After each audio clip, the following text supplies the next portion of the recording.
السلام علیکم ناظرین، میں ہوں بلال۔ ناظرین، یہ ویڈیو شروع کرنے سے پہلے ایک گزارش ہے کہ اس چینل کو ضرور سبسکرائب کریں کیونکہ اس وقت سبسکرائبرز کی بہت زیادہ ضرورت ہے۔ خواتین و حضرات، جو لوگ سوشل میڈیا پر خاص طور پر فیس بک پر ہیں وہ لوگ ارشد خان چائے والے کو تو جانتے ہی ہوں گے، لیکن پچھلے ایک سال سے ارشد خان چائے والے کو دوبارہ کسی نے سوشل میڈیا پر نہیں دیکھا۔ تو کیا وہ زندہ ہے؟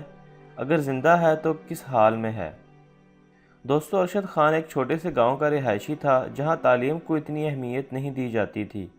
اس لیے ارشد خان نے بمشکل 5 سے 6 کلاسیں پڑھی اور گاؤں کے بس کے اڈے کے قریب چائے کا ڈھابہ چلانے لگا۔ 5 سال تک ڈھابے پر کام کرتا رہا، لیکن آپ لوگوں نے تو سنا ہی ہوگا کہ ایک نہ ایک دن ہر انسان کی قسمت بدلتی ہے۔ تو کچھ ایسا ہی ارشد خان کے ساتھ ہوا۔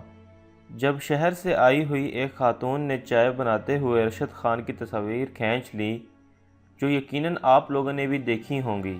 اگر نہیں دیکھی تو اس وقت سکرین پر نظر آ رہی ہوں گی۔ اس وقت یہ تصاویر فیس بک پر اپلوڈ ہونے کے بعد پورے سوشل میڈیا پر وائرل ہوتی چلی گئیں۔ یہاں سے ارشد خان چائے والے کی قسمت بدلنی شروع ہو گئی اور نیوز چینل کے نمائندے انٹرویو لینے کے لیے ارشد خان چائے والے کے گاؤں میں آنے لگے۔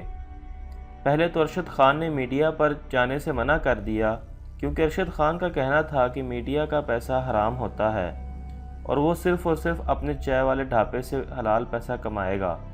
لیکن پھر اپنے دوستوں اور میڈیا کے نمائندوں کے سمجھانے پر ارشد خان نے اپنے پہلے گانے چائے والے پر بمشکل کام کیا اور اس کے پہلے گانے سے ہی ارشد خان کو اچھا خاصا منافع ہوا، جس سے ارشد خان میں غرور آنے لگا اور وہ اپنے آپ کو ایک کامیاب اداکار کے روپ میں دیکھنے لگا۔ ارشد خان نے اپنے پہلے گانے کی ریلیز کے بعد ایک انٹرویو میں کہا کہ اسے پاکستان میں کام کرنا پسند نہیں اور وہ بھارت یا کسی اور ملک میں کام کرنا چاہتا ہے۔